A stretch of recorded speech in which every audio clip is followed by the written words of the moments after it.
Hello, everybody. This is Howard the Teaserking coming to you with week 7 of the NFL and some week 8 of the college football.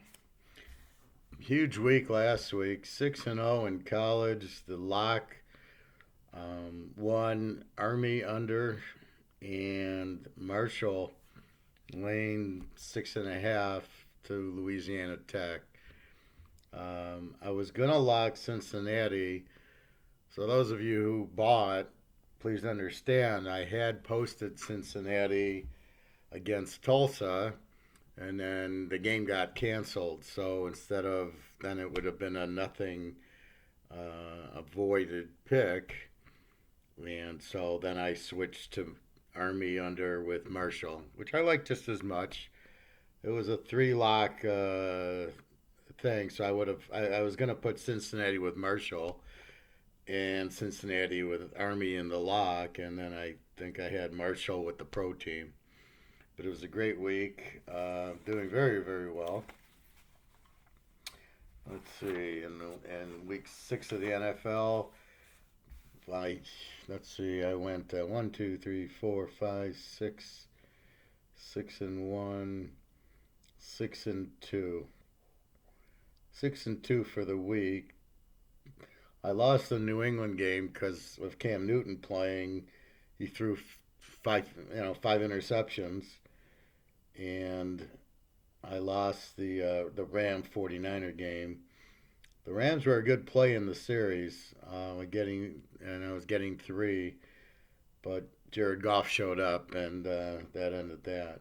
The real big plays though were um, the Baltimore and Tampa Bay that I had with the North Carolina over, as you saw in the video. So it was North Carolina over with Tampa, North Carolina over with Baltimore, and Baltimore with Tampa. So I had three pretty big teasers there, and it came in great. Um, the Bears won on the Thursday night. They're a very strong road dog, the Bears. And, it's like you look at them and like, I don't know if I can take them. And then they just seem to come on. I was just studying the Atlanta Minnesota game, trying to figure out which Minnesota team was going to show up. Houston, Tennessee, you had to back off because of them playing a Tuesday game. Washington and the Giants, it's hard to play either of those teams. Oh, and I had Indy over Cincinnati, which I needed a late field goal on. I don't know, Rivers is throwing too many interceptions, but that game did come through.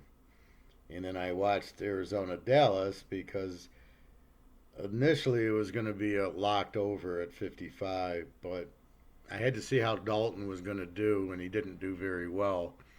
So therefore, uh, that's what I was watching. Miami and the Jets.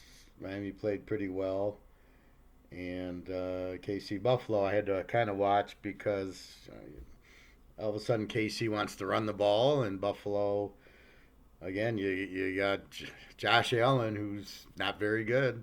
I keep saying it, and it's very deceiving when they play the Jets and the Giants. They look good, and when they play the big boys like Baltimore, they look good until they play KC. Buffalo looks good till they play Tennessee and Kansas City. So you get a lot of pretenders out there. So you got to be careful. The best way to judge it is KC beat Baltimore. KC beat New England.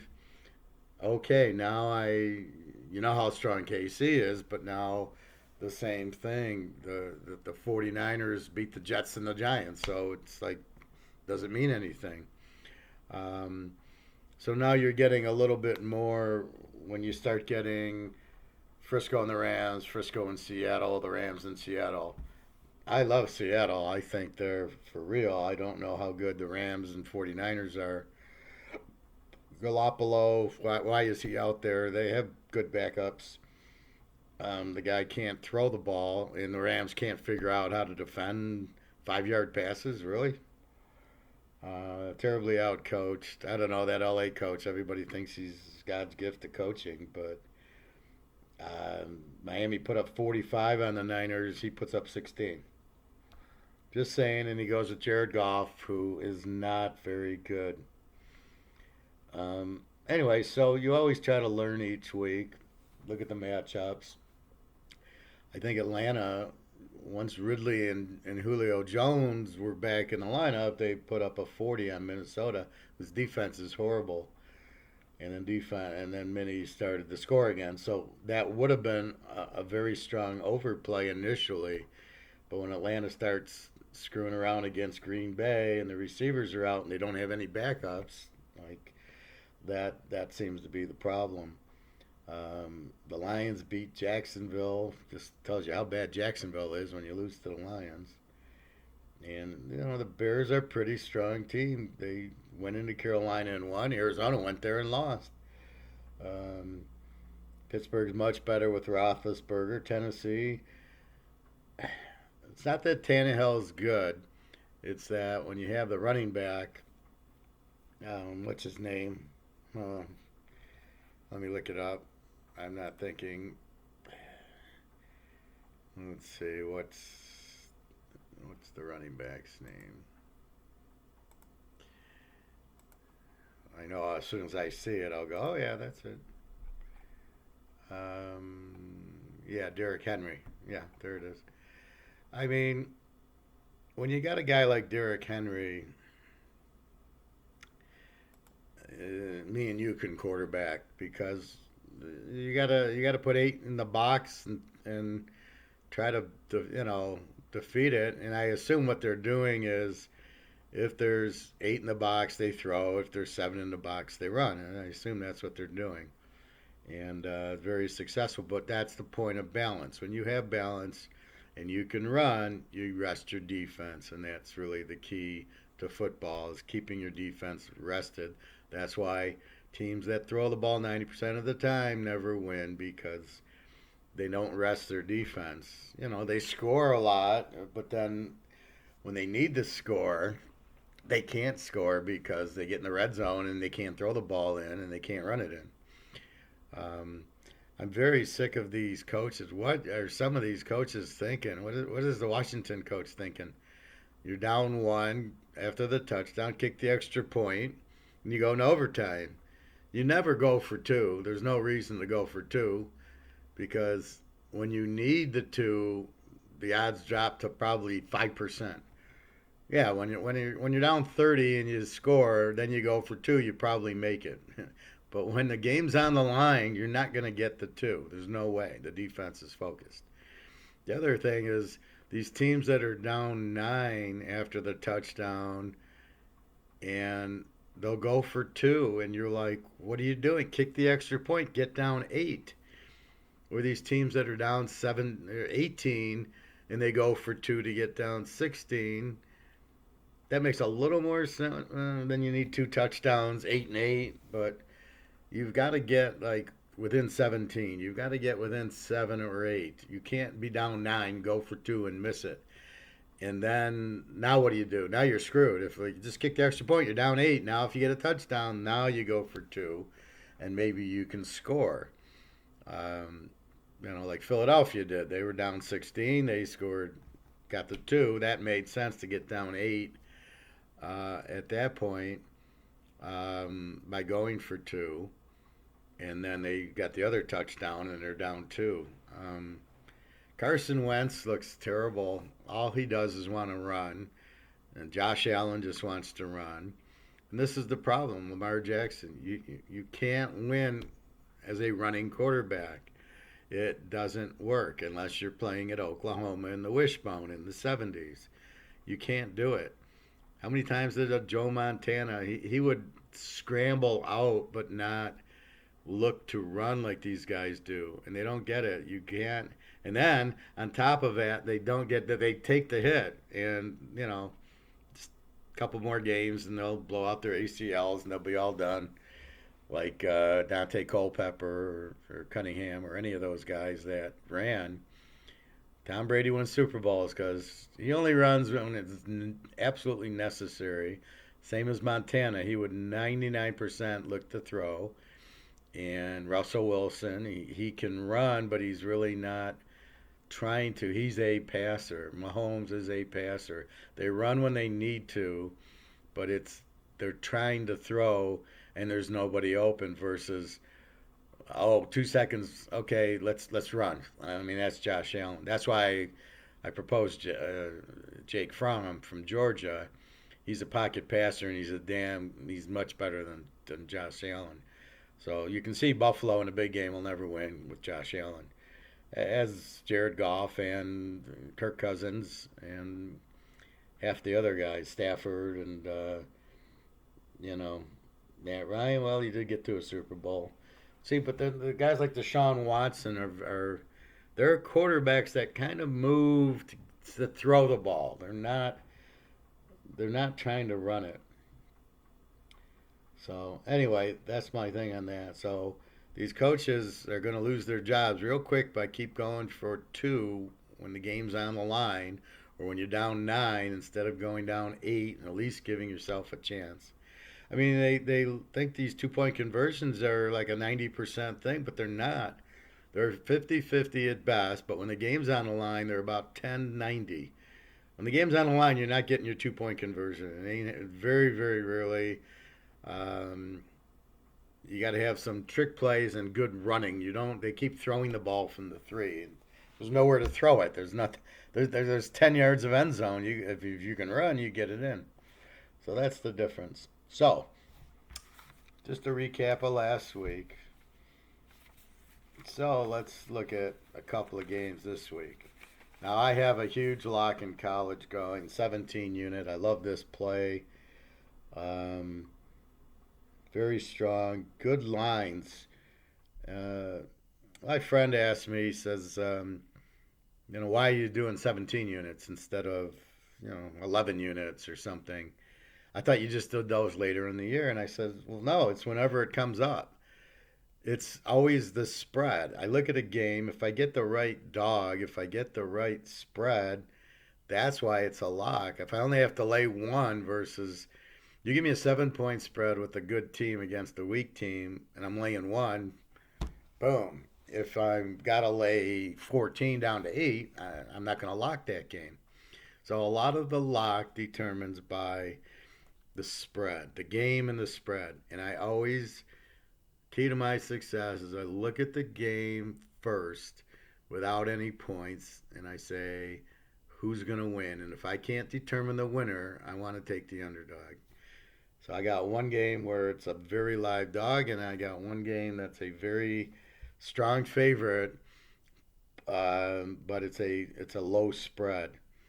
Um, so let me give you a game. Let's see.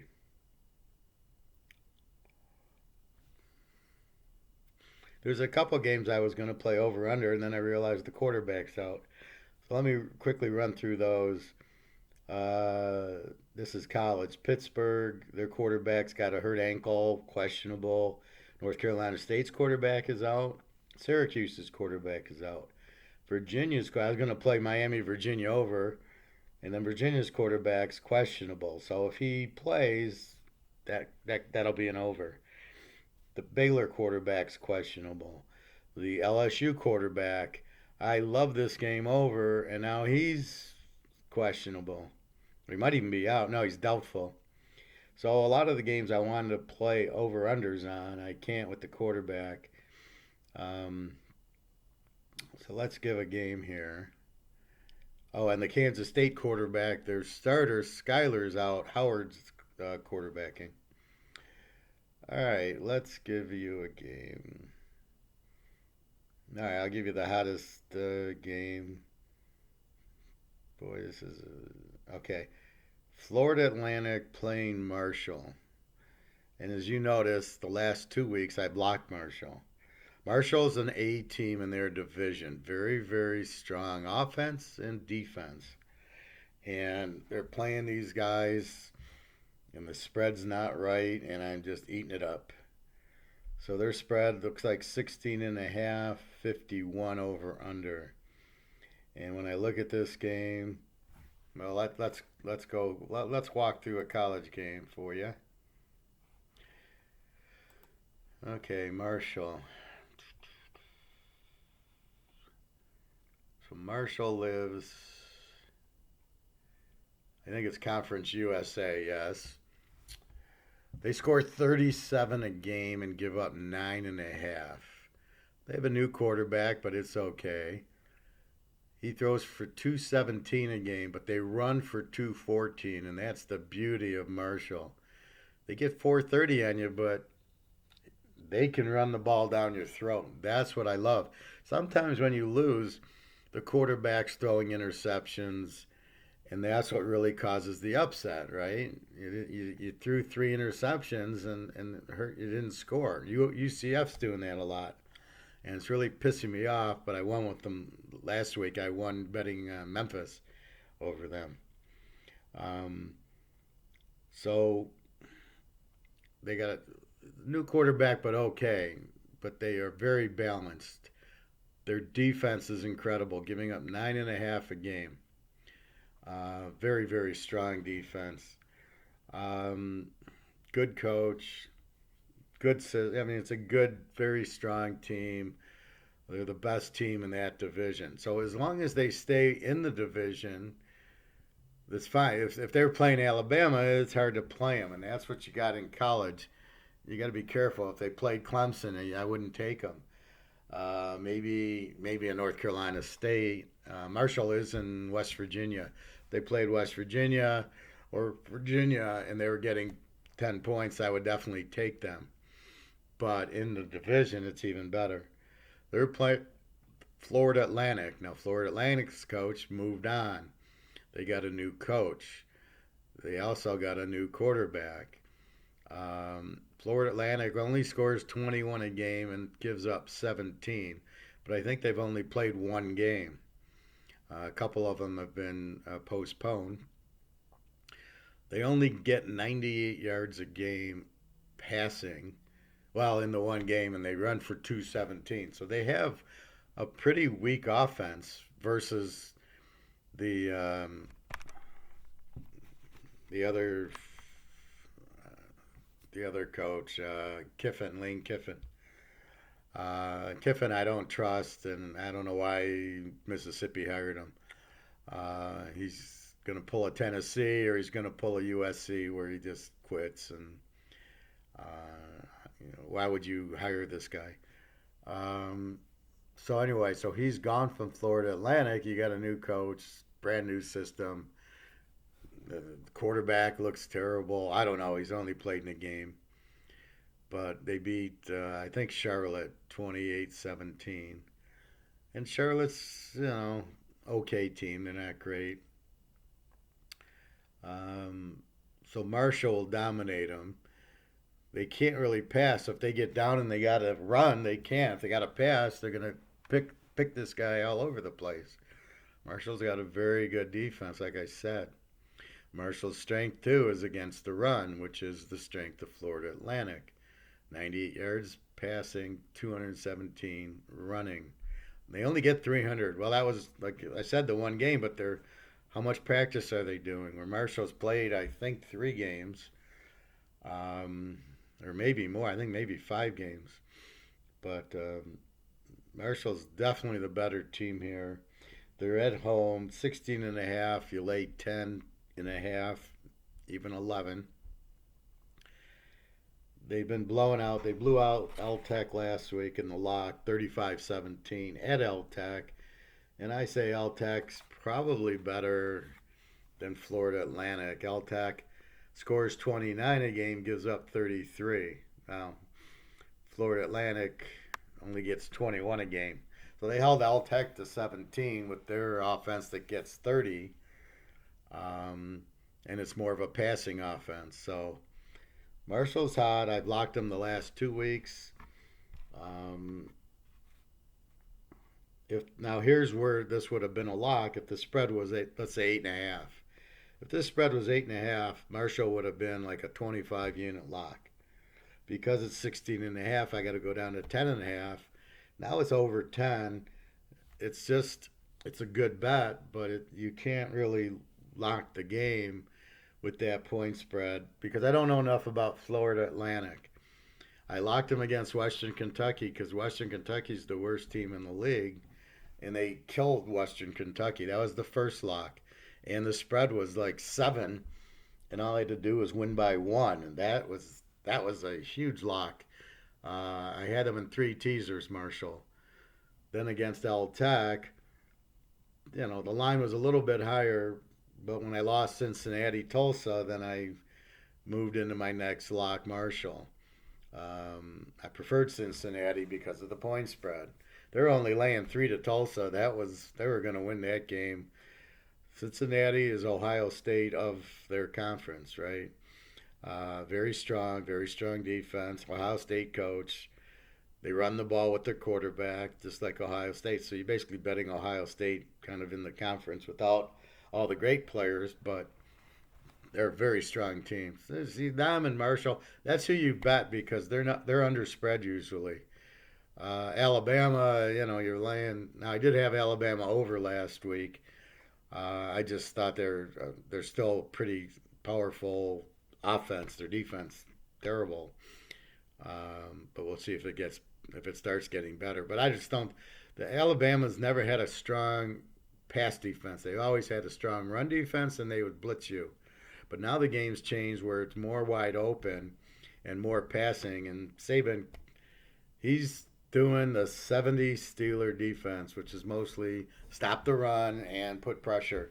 Not that, I mean, obviously the Steelers with Blunt and Wagner and J.T. Thomas and all those great players who the whole defense should be in the Hall of Fame, especially with the crap guys they put in the Hall of Fame now. But that's so his weakness in here is against a good passing team. Unfortunately, Georgia's not a great passing team. So he didn't have as much problem. But that's why he had problems with Mississippi. They're a strong passing team. They throw 300 yards a game. That's why they lost to LSU last year. When you had a quarterback like they had, there's nothing Alabama had no chance in that game. So anyway, take the Marshall minus the 10.5. Let's do a quick trend if there is. Marshall. This is a home favorite. They're 7-1 as a home favorite, 88%. If we go last year and this year, and if we back it up to 18, they're still very strong. Marshall, where are you? They're still 7-1. So they must not. They must have just in 18 not as strong, and then 19, and then they're stronger, and then 20. They are 16-2 as a favorite, Marshall. And they're playing Florida Atlantic. Now it's hard to look at Florida Atlantic's stats. They're 5-2 as a road dog, 4-3 against. If we include 18 and 19 and 20, and for 19 and 20, they're still 5-2 as a road dog.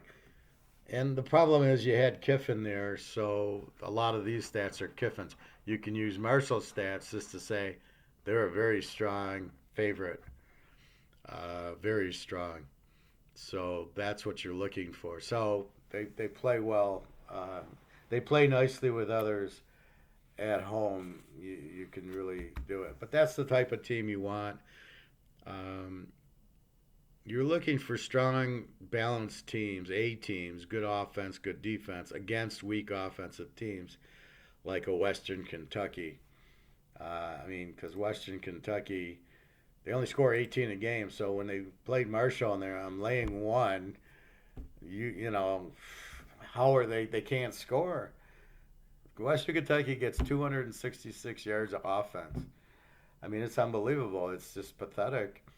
And you're playing a team like Marshall, you're not going to get fluke. They're going to run the ball. You're not going to get a lot of interceptions against them, which is going to kill drives and maybe pick sixes, and that's how you score. You got to score on their defense, and this is not going to happen. One other note is UCF is just pathetic defensively. They score 43 a game, give up 33. This Josh Heupel is a terrible coach. I mean, they're passing the ball. I mean, they throw for 430 a game, run for 200, 600 yards of offense, and they played Memphis last week. I took Memphis as a home dog, and they were up 14 or something, and then late in the game, Memphis scored, made it 49-44, and then Memphis scored with 5 seconds left to win the game 50-49. What kind of defense is that? See, that's the difference. With Scott Frost there, they had a great defense. They were an A team. Now they're an over team. So you look for them over a lot. I think they're playing this week. Where's UCF? They're playing Tulane, and they're laying 19, which I don't understand because they don't have the defense. But the over/under is 71-72, and I would look at that game over because when you look at Tulane scores 36 a game and gives up 32. They're an over team. An over team scores a lot, but their defense sucks. And when you got two over teams playing, so UCF scores 44, gives up 33. Tulane scores 36, gives up 32. And what you're going to have is a track meet. Tulane can run the ball. They run it for 233 yards, which is amazing. They score so much.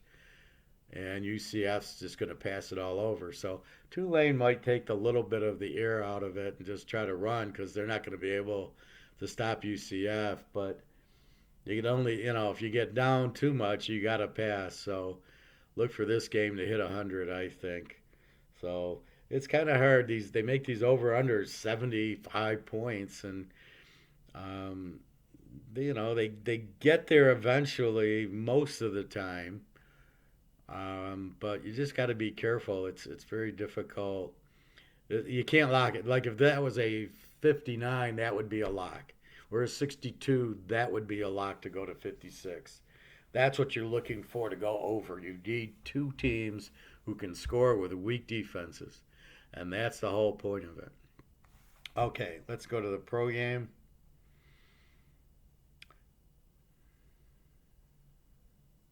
What the hell? I opened pros.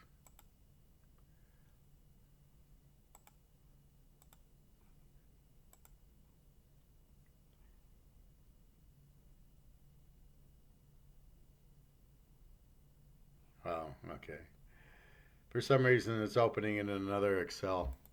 That's why I'm like going, where the hell are they? Um, just some thoughts of what's been going on.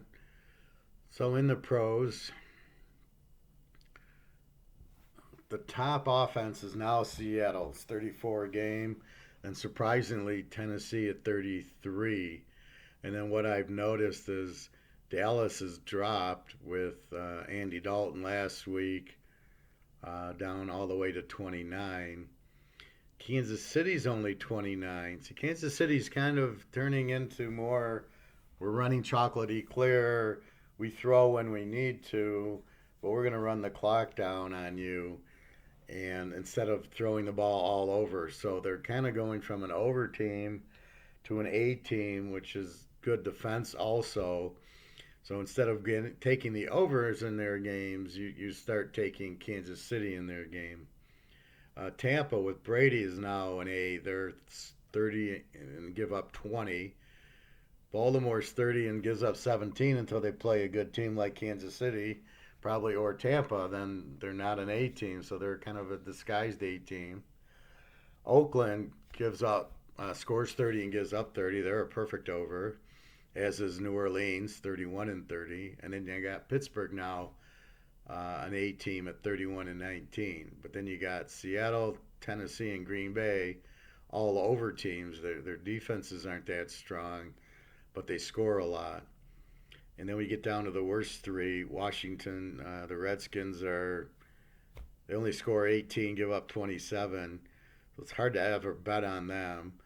But then the Giants are worse. They score 17 and give up 25. And the Jets only score 13 a game and give up 31. I don't get these Darnell fans. He stinks. I told you in the draft video he sucked. They played Ohio State in the Rose Bowl and lost 24-7. This is against Ohio State, which of course has a lot of pros in their secondary. But if he only scores 7 there, what do you think he's going to do in the pros? See, that's why I keep saying this stuff. Because Joe Burrow handled Alabama and Auburn and Georgia and Florida and Clemson, I knew he could. Those are all loaded with pros. He's going to be okay. But when Darnell can't handle Ohio State, what are you going to do? I mean, if you can't handle Ohio State, you're not going to be great in the pros. It's very simple. Same thing with Josh Allen. And why do I say he's not good? Because in the big games, he didn't show up, and he's all he did was throw short passes to the backs, scramble for yardage. But if they blitzed him, they would sack him every time. So all you got to do is blitz the guy, and then all he wants to do is run. He doesn't want to throw. Yes, he's got a big arm, but so what? He can't do anything with it. Tag Tagovailoa, I don't get that at all. That's the stupidest move I've ever seen. First of all, the guy's still injured from the hip. I don't care what anybody says to me.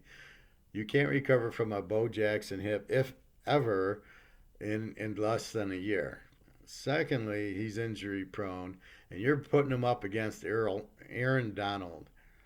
I guarantee you he will not last the game. He'll have some sort of ankle or knee injury right away because Arnold's he's gonna kill him. Or Aaron Donald, he's gonna kill him. I mean, they're just gonna blitz him, and that's what I would do. Is I'd blitz the hell out of this guy. And when he tries to run, I'm just gonna. They're not playing New Mexico State.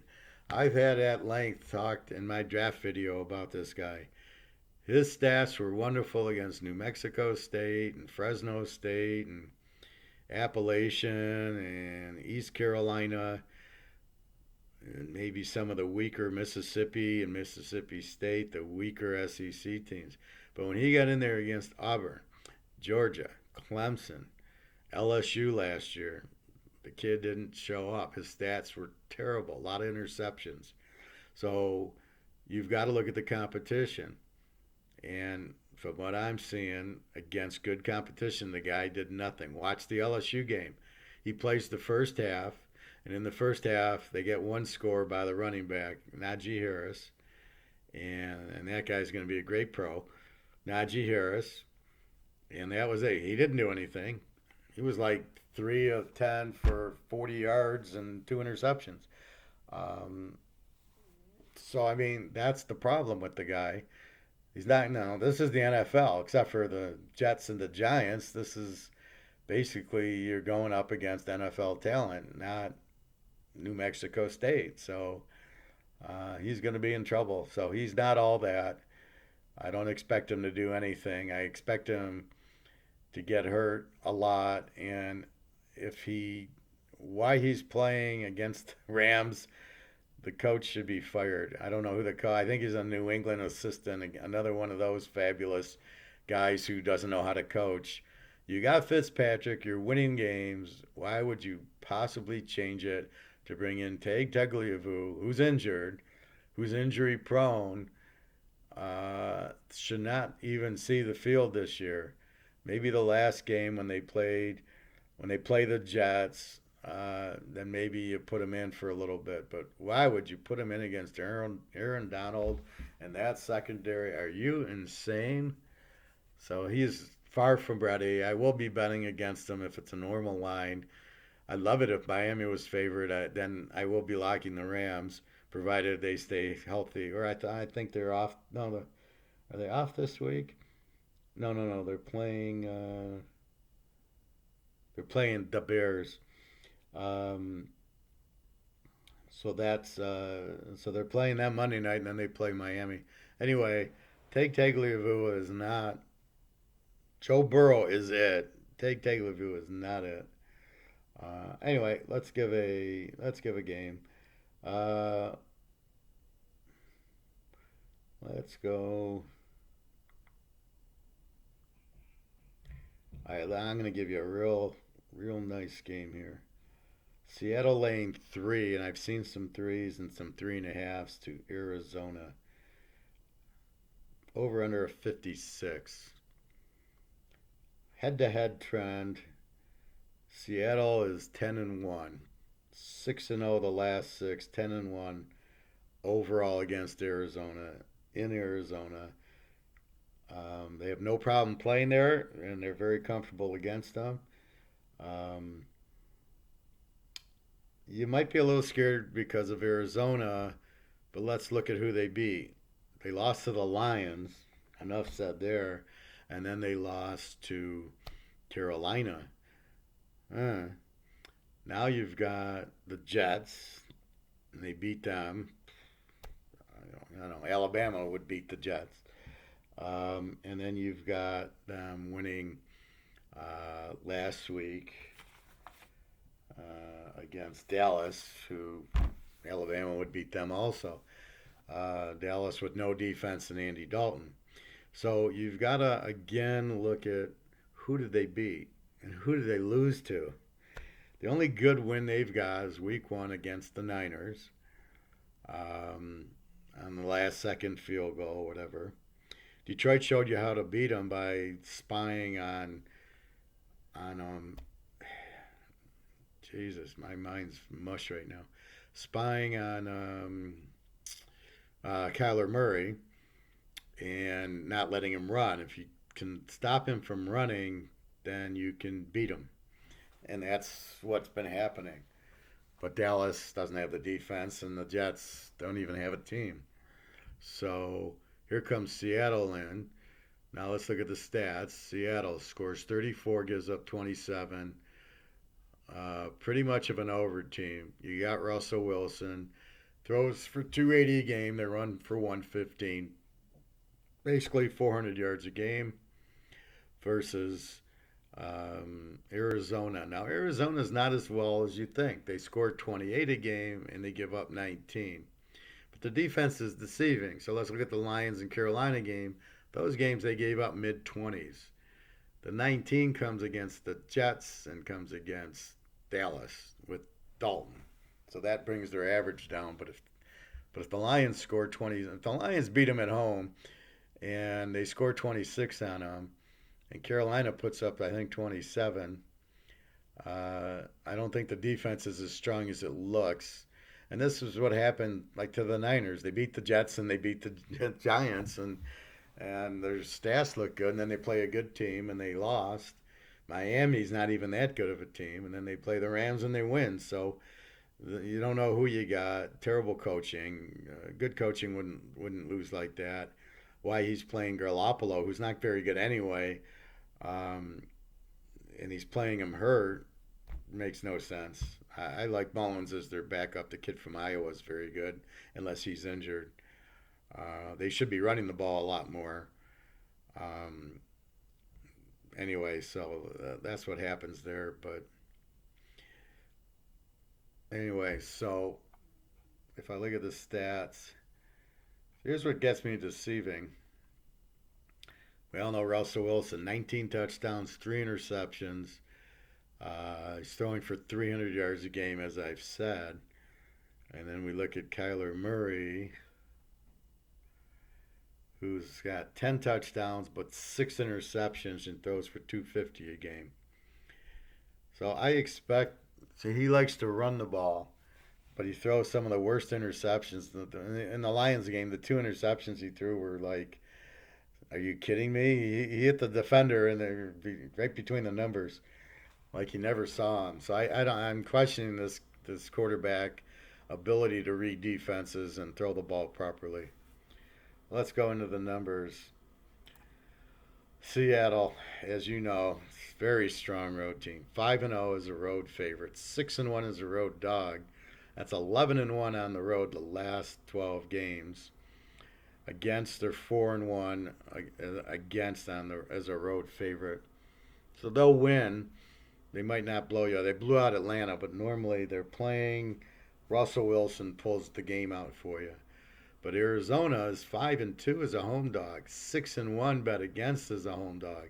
So Arizona loses as a home dog. So when they play a better team, Arizona loses. They don't beat them. They tend to not. They're a good road dog now. They're 9-1 as a road dog. 5-5 against. So that's kind of new. Oh, yeah, they were 7-1 as a road dog in 19 and 2-0. Okay, yeah, that's right. So they're a very good road dog, but not a very good home dog. They're a bet against home dog, and when you got Seattle, Baltimore, Kansas City, Tennessee, New Orleans, Frisco.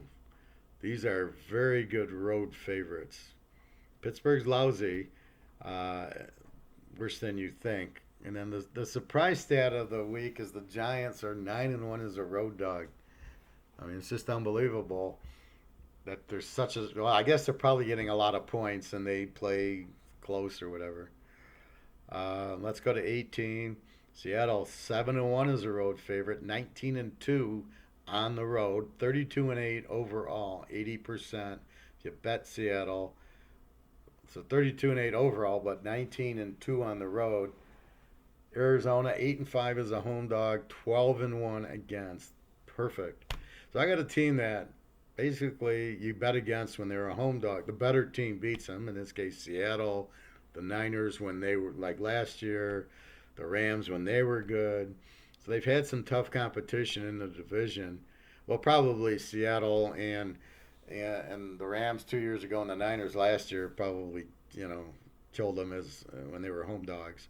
So part of it is rough, but here you go. And if I go back to 17, yes, Arizona's 15-4 against as a road dog. That's 79%. Seattle 10-1 as a road favorite. 17-1 as a road dog. 27-2 on the road the last 3 years. Enough said. Take Seattle. Bet your house on it. You're only laying 3. Take 3. If they do lose with all these 2-point conversion craziness, I mean that's probably what you have. But Seattle, that's the team to take. Now, well, why aren't you locking Seattle? Well, I'm pretty close to locking them. If the spread would have dropped to 2 and I get 4 in Seattle, I'd probably lock it. If Arizona was favorite, I would definitely be locking it. See, then that's where the spread comes in. If you got the right spread in this game, if Arizona was the favorite, Seattle would be a lock. But because Seattle is like 3.5, it's a little more risky to really bet big on. But I'm saying is still bet big on it because it's a nice trend. Plus you have the heads up, Seattle, Arizona. Seattle's 10-1 in the series, so that makes it. They play them very well. Some teams don't match up well, right? And then so, like this week, New Orleans, Carolina. It's Carolina is 9-2 against New Orleans in New Orleans, so it's actually that's where you go. I take New Orleans, but the trend's Carolina, so it kind of like cancels it out. And you're like, well, what do I do? Do I take New Orleans because I think they're better at home, or do I take Carolina because they have the trend? Well, here you want Arizona, you want Seattle. Seattle is the better team. The point spread's a little off, but then the trend is also take Seattle against Arizona head up, and so everything points to Seattle on the road, Seattle against Arizona. That's what you're looking for. I don't see any major injuries now. If they're postponed because of the virus, then I'll have to delete the play and change it up. But as of right now, everything's fine. That's the play. So take Marshall in college. Lay 10.5, 11. As long as you keep it under 14, I think you'll be all right. I think they'll 35-10, 35-13, something like that. And Seattle, Arizona should be Russell Wilson show. They'll put up in the 30s for sure. Arizona depends how if they really spy them, they might not do much. Um, 56. If the over under was 50 and I go over 44, that would have been a lock also. 56 to get to 50 probably would get there, but Seattle is a much stronger play in this because you got Russell Wilson, and you know if it's close at the end, look at the Minnesota game, he's going to win it for you, and that's all you want. And you're getting points, even though you're laying the spread's -3 or 3.5, and you get 2.5 or 3. You gotta, so you're not laying. It's like just win the game and I win, and I like those situations. So anyway, 17 unit lock in the college. I might have another one. In the pros, I like 7 or 8 games in the pros. It should be a big week in the pros. It's a big week in college. I played, I think, 8 games, maybe 9, and I could play some more. Hopefully, depends on what happens with these quarterbacks. I know the LSU quarterback's out, so I don't know what the backup's going to do. So I can't bet them until I understand the backup. And man, I love Kansas State, but the quarterback's out, and their backup doesn't look that great. But Kansas is just horrible. So again, just keep an eye on the injuries. Um, but this should be a huge week. Um, like I said, I've locked the 17 unit. Now keep in mind, I'm going to play my lock in with Seattle and with other pro teams and other college teams. So uh, not only do you get the lock, but then you put it in with the other. So really, like last week, Marshall was in 2 teasers. Army Under was in 2 teasers. Baltimore and Tampa were in 2 teasers. So the way you bet the teasers, I've explained, and I don't mind explaining again, is you find the team and you say it's going to win. Why only play it in 1 teaser? I know it's going to win. I'm going to play it in 2 or 3 teasers. Now, there's a percentage of time that loses, but most of the time, nothing's 100%. Most of the time, it's a good play. And so far, like last week, I said Tampa Bay and Baltimore were in 2 teasers, and they both won. And Tampa won so easy. I love that. By halftime, it was over. I was getting 8 points, and they're up 28-10. It was unbelievable. So, anyway, that's what you're looking for. So, www.teaserking.com. The prices are down. Um, you know, uh, now we've got enough information. For sure, the pros are good plays now, solid.